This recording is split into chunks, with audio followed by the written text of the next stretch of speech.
Assalamualaikum warahmatullahi wabarakatuh. Salam sejahtera bagi kita semua dan Om Swastiastu. Ya, pada kesempatan ini saya akan memberikan materi tentang perumusan kebijakan pendidikan. Nah, yang pertama itu formulasi kebijakan, yang kedua komponen formulasi kebijakan, dan yang ketiga proses formulasi kebijakan. Ya, yang pertama formulasi kebijakan. Formulasi kebijakan merupakan pengembangan alternatif kebijakan dalam menghadapi masalah-masalah dalam agenda publik. Untuk memahami siapa sebenarnya yang merumuskan kebijakan, lebih dahulu harus dipahami sifat-sifat semua pemeran, bagian atau peran apa yang mereka lakukan, wewenang atau bentuk kekuasaan yang mereka miliki, dan bagaimana mereka saling berhubungan serta saling mengawasi. Nah, kita lanjut pada komponen formulasi kebijakan. Komponen pada formulasi kebijakan yang pertama itu yaitu tindakan. Tindakan adalah tindakan yang disengaja, yang selalu dilakukan secara terorganisasi dan berulang, guna membentuk pola-pola tindakan tertentu, sehingga pada akhirnya akan menciptakan norma-norma bertindak bagi sistem kebijakan. Jika pada tahap awal tumbuhnya sistem kebijakan dan tujuan dari sistem itu ditetapkan terlebih dahulu untuk menentukan tindakan apa yang akan dilakukan guna mencapai tujuan tersebut, maka pada giliran berikutnya ketika sistem telah berjalan, norma yang terbentuk oleh tindakan tadi akan mengubah atau setidaknya mempengaruhi tujuan sistem. Kemudian yang kedua, aktor. Orang atau pelaku yang terlibat dalam proses formulasi kebijakan akan memberikan dukungan maupun tuntutan serta menjadi sasaran dari kebijakan yang dihasilkan oleh sistem kebijakan. Aktor yang paling dominan dalam tahap perumusan kebijakan dengan tuntutan yang bersifat intern, dalam artian mempunyai kekuasaan atau wewenang untuk menentukan isi dan memberikan legitimasi terhadap perumusan kebijakan tersebut. Sementara itu, aktor yang mempunyai kualifikasi atau karakteristik lain dengan tuntutan ekstern dikenal sebagai kelompok-kelompok kepentingan, partai politik, pimpinan elit profesi, dan lain-lain. Untuk dapat tetap bermain di dalam sistem tersebut, mereka harus memiliki komitmen terhadap aturan main yang pada mulanya dirumuskan secara bersama-sama oleh semua aktor. Kemudian yang ketiga, orientasi nilai. Nah, proses formulasi kebijakan pada prinsipnya berhubungan dengan proses mengidentifikasi dan menganalisis nilai-nilai yang beraneka ragam. Kemudian, menentukan nilai-nilai yang relevan dengan kepentingan masyarakat, sehingga setiap kebijakan yang dihasilkan akan mempunyai implikasi nilai, baik secara implisit maupun eksplisit.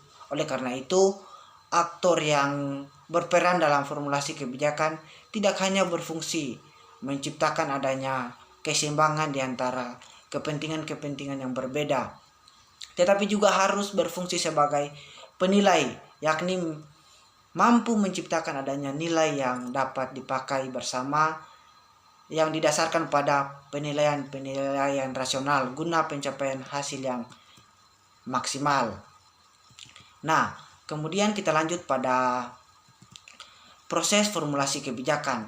Nah, yang pertama itu proses, yaitu yang pertama perumusan masalah kebijakan.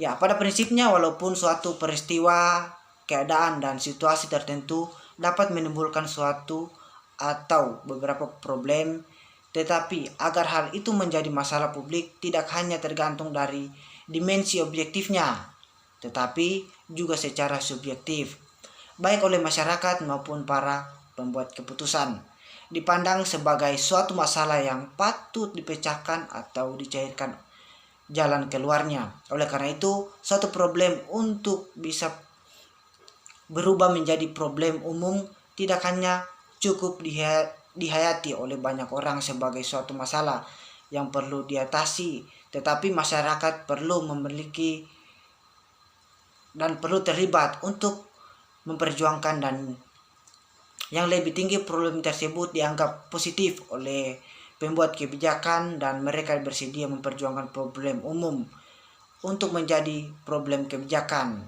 Nah, yang kedua, penyusunan agenda pemerintah.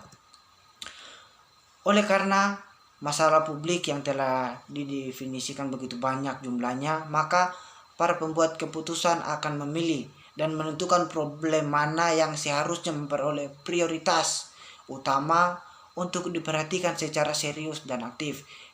Sehingga biasanya agenda pemerintah ini mempunyai sifat yang khas, lebih konkret dan terbatas jumlahnya. Kemudian selanjutnya yang ketiga, perumusan usulan kebijakan. Nah, tahap ini merupakan kegiatan menyusun dan mengembangkan serangkaian tindakan yang perlu untuk mencegah masalah. Meliputi yang pertama, identifikasi alternatif dilakukan untuk kepentingan pemecahan masalah. Kemudian yang kedua, mengidentifikasi dan merumuskan alternatif bertujuan agar masing-masing alternatif yang telah dikumpulkan oleh pembuat kebijakan itu jelas pengertiannya, sebab semakin jelas alternatif itu diberi pengertian, maka semakin mudah pembuat kebijakan menilai dan mempertimbangkan aktif positif dan negatif dari masing-masing alternatif tersebut. Yang ketiga, menilai alternatif.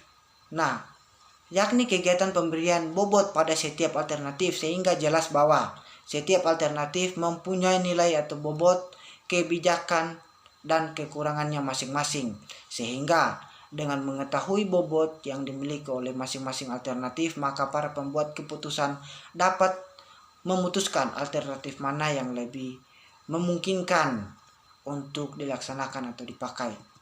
Kemudian memilih alternatif yang merumuskan atau yang memuaskan. Proses pemilihan alternatif yang memuaskan atau yang paling memungkinkan untuk dilakukan berulang dapat dilakukan setelah pembuat kebijakan berhasil dalam melakukan penilaian terhadap alternatif kebijakan. Nah, selanjutnya yang keempat yaitu pengesahan kebijakan. Sebagai suatu proses kolektif, pengesahan kebijakan merupakan proses penyesuaian dan penerimaan secara bersama terhadap prinsip-prinsip yang diakui dan diterima. Landasan utama untuk melakukan pengesahan adalah variabel-variabel sosial seperti sistem nilai masyarakat, ideologi-ideologi negara, sistem publik, dan sebagainya. Nah, itu saja materi yang dapat saya sampaikan. Semoga materi ini dapat bermanfaat bagi kita semua. Dan akhir kata saya ucapkan tetap jaga kesehatan bagi kita semua agar semuanya tetap sehat-sehat. Saya ucapkan terima kasih. Assalamualaikum warahmatullahi wabarakatuh. Shalom dan Om Santi Santi Om. Terima kasih.